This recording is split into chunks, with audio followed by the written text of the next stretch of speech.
Assalamualaikum warahmatullahi wabarakatuh. Hai Kak, apa kabarnya? Jumpa kembali di YouTube Hobinya Ayah Azam. Semenjak terkena diabetes, setiap bangun pagi saya selalu bersyukur hari ini saya masih hidup.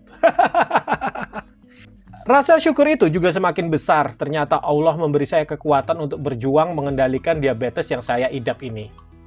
Dan saya berdoa semoga Allah juga memberi kekuatan untuk kakak-kakak yang sedang berjuang menghadapi penyakit diabetes. Kakak-kakak pasti tahu ketika gula darah tinggi rasanya pasti nggak enak banget di tubuh. Dan sejak gula darah rata-rata saya menyentuh 150-an miligram per desiliter ke bawah, rasa nggak enak itu sudah berlalu. Dan sekarang saya berjuang untuk mempertahankannya. Saya pernah posting di bagian komunitas YouTube betapa bahagianya saya ketika tubuh saya sudah terbiasa di angka 150-an miligram per desiliter. Dan kemudian saya membuat program sembuh diabetes 8 minggu dengan target HbA1c 5%-an dan gula darah puasa rata-rata 120-an miligram per desiliter. Tapi ternyata saya gagal.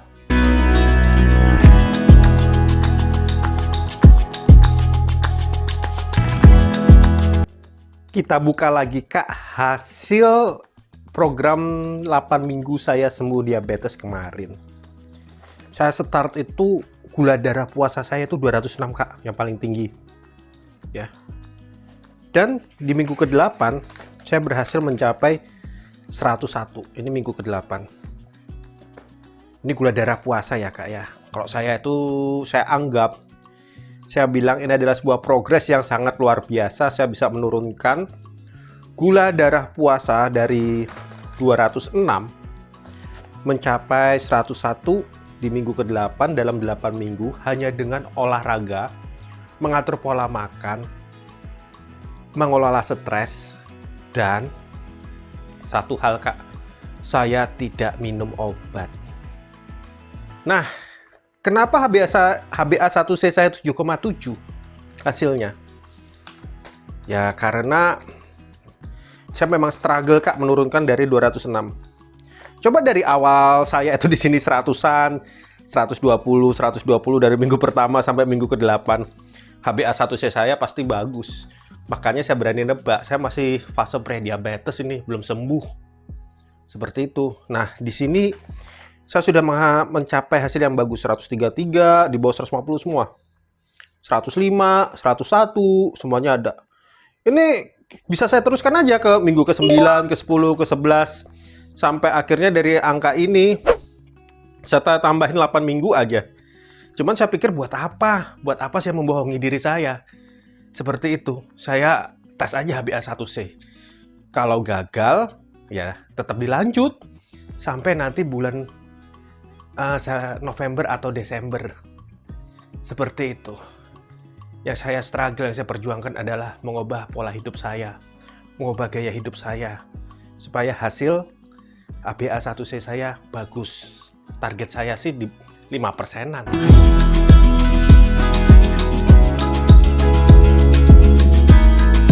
Tapi apakah sebenarnya saya gagal? Tidak Kak, saya tidak gagal 100%. Malah saya bisa membuktikan ternyata saya mampu mengendalikan gula darah saya tanpa harus meninggalkan kenikmatan hidup.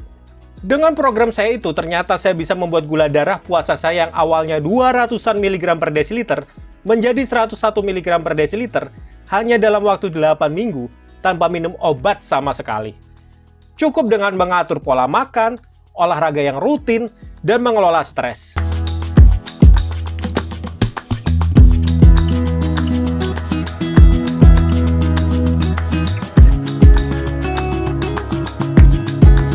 Untuk merayakan keberhasilan saya menurunkan gula darah tersebut, maka saya cukur rambut saya yang panjang ini.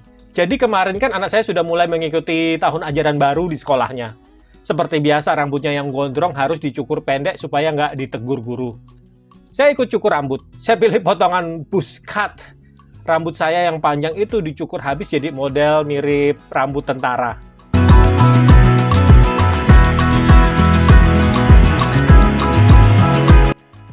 Semua wishlist yang saya buat ketika awal-awal saya divonis diabetes, ketika saya berpikir dan mengira sisa hidup saya akan selalu menderita dan mati mengerikan karena diabetes, ternyata semua perkiraan saya itu sampai saat ini tidak terjadi.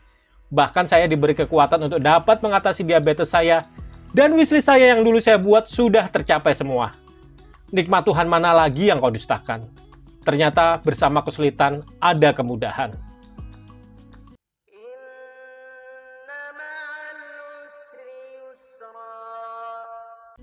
Saya sudah membaca semua komen-komen di video YouTube saya yang berjudul "Saya Gagal Sembuh Diabetes". Saya berterima kasih banget untuk semua masukan yang diberikan dan peringatan-peringatan yang diberikan. Bahkan sampai larangan dan berkata seram dengan apa yang saya makan. Di sini saya bisa mengetahui ada kakak-kakak yang baru mengikuti video saya dan ada kakak-kakak yang mengikuti dari awal dan perkembangannya.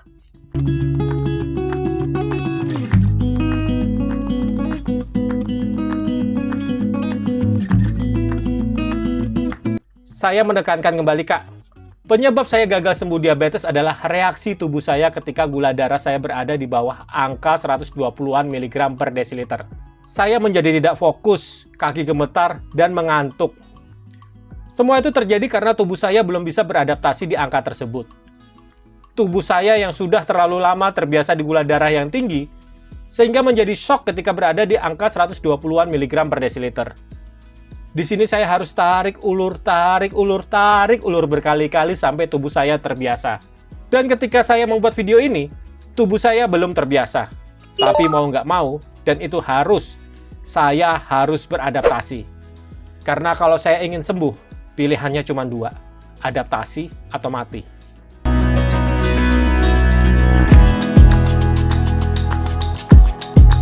Dalam program sembuh diabetes, saya sama sekali tidak mau memakai larangan, terutama di makanan, karena manusia butuh namanya satisfy. Makanan yang enak dan perut yang kenyang memicu happy hormone, hormon yang membuat manusia bahagia. Hanya saja kita harus mengatur apa yang kita makan. Maka saya sebut dengan mengatur pola makan. Salah satu cara untuk mengatur pola makan, ada diet intermittent fasting yang saya jalani sampai saat ini. Happy hormone bisa membuat kita mengurangi stres. Maka di sini saya sebut mengelola stres. Olahraga yang rutin akan membuat tubuh menjadi kuat. Otot-otot menjadi kuat. Dan sekali lagi, olahraga yang rutin akan membuat tubuh mengeluarkan happy hormone. Hormon yang membuat kita bahagia. Hormon yang akan membantu kita untuk mengelola stres kita. Jadi Kak, dalam mengendalikan diabetes, jangan terlalu setel kenceng Kak. Kita juga harus bisa setel kendo. Oke Kak, terima kasih telah menonton video saya. Jangan lupa like, subscribe, dan komen ya Kak ya. Dan apapun yang terjadi pada Kakak hari ini, senang, sedih, sehat, ataupun sakit, tetap satu hal, jangan lupa untuk berbahagia. Wassalamualaikum warahmatullahi wabarakatuh.